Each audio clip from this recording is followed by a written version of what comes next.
Israel Iran जंग का दायरा मजीद वसी होता जा रहा है। ईरान से लेकर तल अबीब तक और इसके अलावा मशरिक़ वस्ता में सिर्फ और सिर्फ बारूद की बू इस वक्त महसूस की जा रही है। और इस बीच जल्दी से हम आपको बता दें कि किस तरह से ईरान लगातार अटैक कर रहा है। इस बीच चाहे सऊदी अरब में एक बार फिर से CIA हेडक्वार्टर को निशाना बनाया गया है, CIA के एक सेंटर पर ईरान की तरफ से निशाना बनाया गया है। एक बार फिर से दुबई को निशाना बनाया है ईरान ने, और इसी तरह से बहरीन में भी अटैक किया है ईरान ने। तो कुल मिलाकर लगातार हमलों का सिलसिला जारी है और ईरान की तरफ से लगातार हमले किए जा रहे हैं। इस बीच आपको बताते चलें कि रियाद में CIA का जो सेंटर है उसे निशाना बनाया गया है। आपको बताते चलें कि इससे पहले रियाद में अमेरिका की जो एम्बेसी थी उस एम्बेसी को ईरान ने निशाना बनाया था और एम्बेसी पर कई ड्रोन से एक साथ हमला किया गया था। और इस बीच खबर यह आ रही है कि बहरीन में काफी ज्यादा नुकसान हुआ है। बहरीन में बड़ा धमाका, दरअसल बड़ा अटैक ईरान की तरफ से किया गया है। और इस बीच जो सबसे बड़ी खबर आ रही है वो दरअसल कुवैत से जुड़ी हुई है। जी हां, कुवैत में भी ईरान ने ताबड़तोड़ कई हमले किए थे। और आपको याद होगा कि जब ईरान के supreme leader Ayatollah Ali Khamenei की शहादत हुई थी उसके बाद पूरे मशरिक़ वस्ता में ईरान ने हमले किए थे। और कुवैत में जो हमला किया हुआ था वो दरअसल सबसे ज्यादा खतरनाक हमला था जो ईरान की तरफ से किया गया था। इस बीच कुवैत के हमले से जुड़ी हुई बहुत बड़ी खबर आ रही है। आपको बता दें कि अमेरिका ने कुवैत में मारे गए अपने छठे फौजी की सिक्योरिटी के जो जवान है उसकी पहचान बता दी है। यहां पर ईरान ने अमेरिका के सिक्योरिटी फोर्सेस को निशाना बनाया था जिसमें 6 सिक्योरिटी फोर्सेस के जवान कुवैत में मारे गए थे। और अब पहले 5 अमेरिकी जवान जो मारे गए थे जिन्हें ईरान ने अपना निशाना बनाया था, 5 जवानों की पहचान हुई थी। और अब जाकर छठा जो फौजी है अमेरिका का उसकी भी पहचान हो गई है जो इस हमले में मारा गया है। और इस बीच एक बड़ी खबर अमेरिका से भी आ रही है इसी जंग से जुड़ी हुई, क्योंकि अमेरिकी सीनेट में इस जंग से जुड़ी ट्रंप की जो ताकत है, जो पावर है, उसे कम करने के लिए एक बिल बाकायदा सीनेट में लाया गया था। हालांकि यह बिल तो नहीं पास हो सका है, लेकिन इतना जरूर है अगर यह बिल पास हो जाता तो डोनाल्ड ट्रंप के लिए इस जंग के दरमियान यह बहुत बड़ा झटका होता। हालांकि यह भी माना जा रहा था कि अगर यह बिल पास भी हो जाता है तो कहीं ना कहीं डोनाल्ड ट्रंप एक तरह से इसे वीटो कर सकते थे, इसे रोक सकते थे। आखिरी जो साइन थे वो असल में अमेरिका के सदर को ही करने थे, यानी डोनाल्ड ट्रंप को करने थे। तो हालांकि सीनेट में यह बिल ना ही पास हो सका है। और आपको बताते चलें क्योंकि अमेरिका के अंदर भी एक नाराजगी है। अमेरिका में एक बहुत बड़ा तबका जो एक तरह से जंग के खिलाफ है। अमेरिका में जिस तरह से अमेरिका ने ईरान पर यह हमला किया है या इजराइल के साथ मुश्तरका ये कार्रवाई की है, इसको लेकर पूरे अमेरिका में एक नाराजगी दरअसल देखने को मिल रही है। और यही वजह है कि आनन फानन एक तरफ ईरान पर यह हमला किया गया अमेरिका और इजराइल की तरफ से, और दूसरी तरफ डोनाल्ड ट्रंप की पावर को लेकर सीनेट में बाकायदा एक बिल लाया गया था। हालांकि यह बिल पास नहीं हुआ है। और इस बीच आप देखिए कि लगातार जंग का दायरा जो है वो बढ़ता जा रहा है। और आपको बताते चलें कि इस बीच जो बड़ी खबर आई है वो बहरीन से आई है। बहरीन में एक बार फिर से ईरान ने पूरी ताकत के साथ फिर हमला किया है। आपको याद होगा कि जंग के दूसरे दिन ईरान ने बहुत बड़ा हमला बहरीन पे किया था और पूरे मशरिक़ वस्ता में इसका असर देखने को मिला था। लेकिन एक बार फिर से बहरीन को टारगेट फिर ईरान ने किया है। जिस तरह से ईरान ने पहले से ही कहा था कि अगर ईरान पर हमला किया जाता तो फिर इसका खमियाजा दरअसल पूरे मशरिक़ वस्ता में भुगतना पड़ेगा। और कहीं ना कहीं अब इस जंग का जो फैलाव है ये कहीं ना कहीं पूरे मशरिक़ वस्ता तक पहुंच चुका है। और मशरिक़ वस्ता का कोई भी मुल्क इस वक्त ऐसा नहीं है जो इस जंग से एक तरह से अछूता रहा हो। और इस बीच इस जंग से जुड़ी हुई और भी कई बड़ी खबरें निकल कर सामने आ रही हैं। दरअसल आप देखिए कि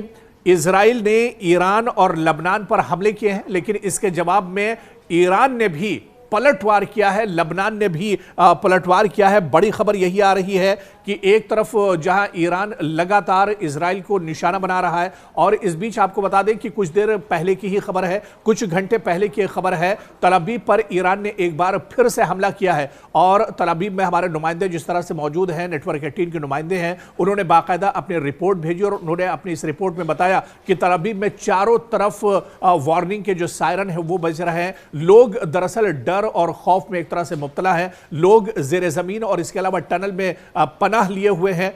और दरअसल कल देर रात में भी कुछ ऐसा ही मंजर पूरे तल अवीव में देखने को मिला, जहां पर आसमान में कुछ आवाजें आनी शुरू हुई, गड़गड़ाहट शुरू हुई, और उसके बाद जो वार्निंग अलार्म है वो एक तरह से बजना शुरू हो गया। सायरन जो है वो पूरे तल अवीव में एक तरह से बजना शुरू हो गया। और उसके बाद लोग जो टनल्स बनी हुई हैं, जो सेफ रूम्स बने हुए हैं, उसमें एक तरह से पनाह लेने और छुपने पर एक तरह से मजबूर हो गए। तो कहीं ना कहीं जिस तरह से इजराइल और अमेरिका की तरफ से ईरान पर हमले हो रहे हैं, उसके जवाब में ईरान भी लगातार इजराइल को निशाना बना रहा है, या फिर मिडिल ईस्ट में जहां जहां अमेरिका की तंसीबात हैं, अमेरिका के सिक्योरिटी फोर्सेस के जवान हैं, उन्हें ईरान भी लगातार टारगेट कर रहा है।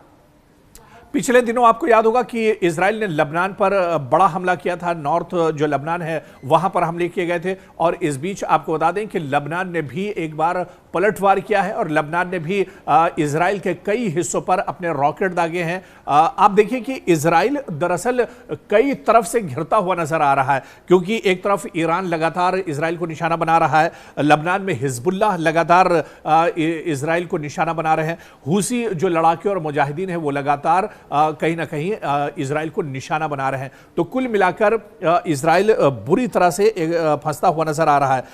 और अब ये देखिए जो बड़ी खबरें अभी तक निकल कर आई इस जंग से आई हैं, अमेरिका का ईरान में 2000 अहदाफ को निशाना बनाने का अमेरिका ने दावा किया है। हालांकि ये सिर्फ दावा है, इसमें सच्चाई या इसकी तस्दीक अभी नहीं हुई है। इसी तरह से आप देखिए कि तुर्की की तरफ जाने वाला ईरानी जो मिसाइल है वो नाटो ने एक तरह से मार गिराया है। इसी तरह से ट्रंप की धमकी के जवाब में स्पेन के मफादात का दिफा यूरोपीय यूनियन ने कहा है कि हम इसका दिफा करेंगे। और जो एक बहुत बड़ी खबर इस वक्त निकल कर आई है वो ये है कि ईरान ने इस वक्त बड़ा ऐलान किया है। ईरान ने कहा है कि अभी जदीद तरीन हथियार हमने इस्तेमाल नहीं किए हैं, लंबी जंग के लिए हम तैयार हैं। जी हां, ईरान ने इससे पहले भी ऐलान किया था, और एक बार फिर जब ईरान जंग की हालत में है, लगातार इजराइल और अमेरिका के हमले ईरान के अलग अलग हिस्सों पर हो रहे हैं, काफी जानी और माली नुकसान ईरान के अंदर भी हो रहा है। लेकिन इस बीच ईरान का बड़ा बयान आया है कि अभी हमने अपने जो लेटेस्ट हथियार हैं, जो जदीद टेक्नोलॉजी के हथियार हैं, हाइपरसोनिक मिसाइल है, अभी तो हमने इसका इस्तेमाल ही नहीं किया है। और ईरान का जो बड़ा दावा है कि हम तवील और लंबी जंग के लिए तैयार हैं, यानी अगर यह जंग 2-4 महीने खिंचती है, साल 2 साल खिंचती है, तो ईरान का कहना है कि वो इसके लिए तैयार है। तो कहीं ना कहीं ये बहुत बड़ा बयान है जो ईरान की तरफ से एक तरह से आया है। और इसी तरह से कनाडा की तरफ से बहुत बड़ा बयान इस जंग को लेकर आया है। कनाडा के वजीर आजम ने कहा है कि ईरान जंग टूटते हुए आलमी निजाम की इंतहाई एक तरह से मिसाल है। उन्होंने कहा कि एक तरफ निहत्था ईरान है, ईरान एक तरह से बेकसूर है, ईरान की दरअसल इस जंग में कोई गलती नहीं है। दरअसल इजराइल और अमेरिका ने यह जंग अपनी तरफ से शुरू की है और एक तरह से ईरान को इस जंग में धकेला गया है, या फिर यह कहा जाए कि अमेरिका और इजराइल के जो अवाम है उन्हें जबरदस्ती उनके ऊपर खतरा एक तरह से बेंयामिन नेतन्याहू और डोनाल्ड ट्रंप ने एक तरह से लाद दिया है। तो ऐसे में कनाडा की तरफ से बहुत बड़ा बयान आया है। कनाडा के वज़ीर आज़म का यह बहुत पॉजिटिव एक तरह से बयान है, जिसमें उन्होंने इजराइल और अमेरिका की सरजनिश की है, और इस कदम को जिस तरह से जंग शुरू की है इजराइल और अमेरिका ने, इस पर एक तरह से काफ़ी ज़्यादा उन्होंने तनकीद की है इस जंग को लेकर। और इस बीच आप देखिए कि हिजबुल्लाह का बहुत बड़ा बयान आया है। जी हां, लबनान में हिजबुल्लाह का बयान आया कि उसने इजराइल एरोस्पेस इंडस्ट्रीज के हेडक्वार्टर पर ड्रोन से हमला किया है। जी हां, ये जो दरअसल दावा किया गया हिजबुल्लाह की तरफ से, ये दावा बहुत ही बड़ा है और ये बड़ी खबर इस वक्त है कि हिजबुल्लाह ने कहा है कि उसने इजराइल एरोस्पेस इंडस्ट्रीज के हेडक्वार्टर पर ड्रोन से हमला किया है, जिसमें काफी ज्यादा नुकसान एक तरह से, हालांकि शुरुआती तौर पर जो जानकारी मिल पा रही है उसमें कितना ज्यादा नुकसान हुआ है इसकी तो जानकारी नहीं है, लेकिन जिस नौइयत का यह हमला है ऐसे में यह जाहिर करता है कि जो पूरी इंडस्ट्री है एरोस्पेस की उसे बहुत बड़ा झटका इस वक्त एक तरह से लगा है। और इसी तरह से एक और बड़ी खबर आ रही है जो अमेरिका और दरअसल पाकिस्तान से भी जुड़ी हुई है, क्योंकि अमेरिका ने कराची और लाहौर के जो एम्बेसी हैं, कौंसिल खाने हैं, वहां पर गैर ज़रूरी अमले को पाकिस्तान छोड़ने का हुक्म दे दिया है। दरअसल ये अमेरिका का डर है, जिस तरह से आप देखिए, चाहे रियाद की बात करें, चाहे कुवैत की बात करें, इसी तरह से दुबई की बात करें, यहां पर या फिर पूरे मिडिल ईस्ट में जहां जहां अमेरिका की एम्बेसी है वहां पर ईरान दरअसल निशाना बना रहा है अमेरिका की इन एम्बेसी को। और इस वक्त आप देखिए जो बड़ा बयान आया है, एक बड़ा ऑर्डर अमेरिका की तरफ से जारी किया गया है। अमेरिका ने पाकिस्तान में जहां जहां उसके कौंसिल खाने हैं, जहां जहां अमेरिका की एम्बेसी है, वहां पर जो गैर जरूरी अमला है, जो ज्यादा अमला है, उसे फौरन पाकिस्तान छोड़ने का हुक्म दिया गया है। आपको याद होगा कि जब यह जंग शुरू हुई थी और ईरान के supreme leader Ayatollah Ali Khamenei को शहीद किया गया था, उसके बाद पाकिस्तान में भी एक तरह से बड़े पैमाने पर एहतजाज किया गया था। पाकिस्तान में अमेरिकी कौंसिल खाने को निशाना बनाया गया था और अब अमेरिका ने एहतियाती तौर पर यह बड़ा कदम उठाया है, जिसे माहिरीन एक अमेरिका के बड़े डर के तौर पर एक तरह से देखते हैं। तो कुल मिलाकर जंग का दायरा वसी होता जा रहा है। जैसे जैसे वक्त गुजर रहा है वैसे वैसे ईरान भी पूरी मजबूती के साथ इस जंग में एक तरह से डट रहा है और पूरी मजबूती के साथ दुश्मन को एक तरह से जवाब दे रहा है। क्योंकि इस पूरी लड़ाई में अभी तक आप देखिए, क्योंकि जो बयान ताजा बयान ईरान की तरफ से आया है कि उसने तो अभी जंग पूरी तरह से शुरू भी नहीं की है, क्योंकि उसने अभी अपने लेटेस्ट हथियार का इस्तेमाल भी नहीं किया है। तो ऐसे में यह बयान दरअसल बहुत अहम हो जाता है। और अभी तक की आप जंग को आप देखिए तो ईरान दरअसल इस पूरी जंग में बहुत फूंक फूंक कर कदम रख रहा है, बल्कि जिस तरह से माहिरीन बताते हैं कि ईरान दरअसल अभी इजराइल और अमेरिका के जो डिफेंस सिस्टम है उसको नाकारा करने में लगा हुआ है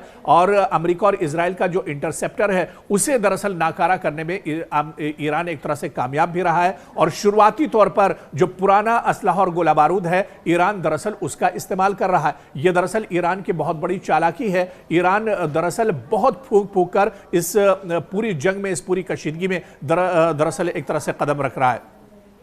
तो कुल मिलाकर जंग का दायरा जहां पर बढ़ता जा रहा है, वहीं पर सबसे ज्यादा जो टेंशन इस बीच है वो मशरिक़ वस्ता और मिडिल ईस्ट के जितने ममालिक हैं वहां पर कशीदगी अब एक तरह से बढ़ती जा रही है। लोग यहां पर एक तरह से परेशान हैं और इस बीच कई ममालिक के अवाम दरअसल इस पूरे खित्ते में फंस कर रह गए हैं। मशरिक़ वस्ता के जो ममालिक हैं, चाहे बहरीन की बात करें, अबू धाबी की बात करें, यूएई की बात करें, दुबई की बात करें, फिर इसी तरह से ओमान की बात करें और सऊदी अरब की बात करें, ये वो ममालिक हैं जो एक तरह से मशरिक़ वस्ता में आते हैं और यहाँ पर कई ममालिक के अवाम एक तरह से फंस कर रह गए हैं, जिनमें बड़ी तादाद हिंदुस्तानियों की है, बड़ी तादाद पाकिस्तानियों की है। इसके अलावा श्रीलंका, बांग्लादेश और एशिया के कई ममालिक के अवाम यहाँ पर बड़ी तादाद में फंसे हुए हैं। और जो सबसे बड़ा टेंशन मिडिल ईस्ट में है वो दरअसल अमेरिका के लिए है, क्योंकि अमेरिका के, जिस तरह से हमने पहले भी बताया कि अमेरिका के कई एयरबेस मिडिल ईस्ट में है और इन तमाम एयरबेस को अभी तक ईरान लगातार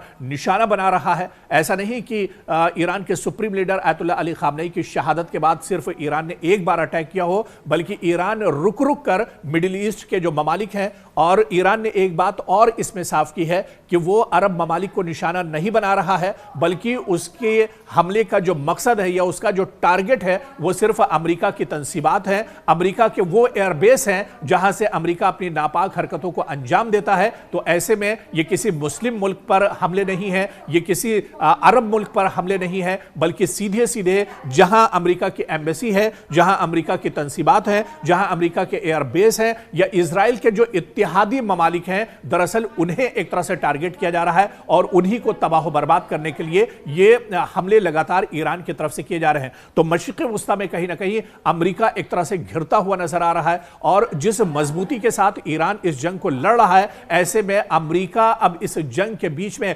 हथियार डालता हुआ नजर आ रहा है, क्योंकि डोनाल्ड ट्रंप दरअसल इस जंग में कई तरफ से घिर चुके हैं। पहले भी अमेरिका की आवाम नहीं चाह रही थी कि ईरान के साथ इस तरह की कोई जंग होनी चाहिए, क्योंकि बहुत नाजुक मोड़ पर एक तरह से अमेरिका इस वक्त खड़ा है। लेकिन अपनी हठधर्मी के चलते डोनाल्ड ट्रंप ने दरअसल यह जंग शुरू की है इजराइल के साथ मिलकर, और ऐसे ही हालात कुछ इजराइल के अंदर हैं, बल्कि इजराइल के अंदर से तो लोगों का रिएक्शन यह है कि वज़ीर आज़म बिन्यामिन नेतन्याहू के खिलाफ लोगों में बहुत ज्यादा नाराजगी है कि अभी एक जंग से छुटकारा भी नहीं मिला था कि इजराइल दूसरी जंग में एक तरह से कूद गया है।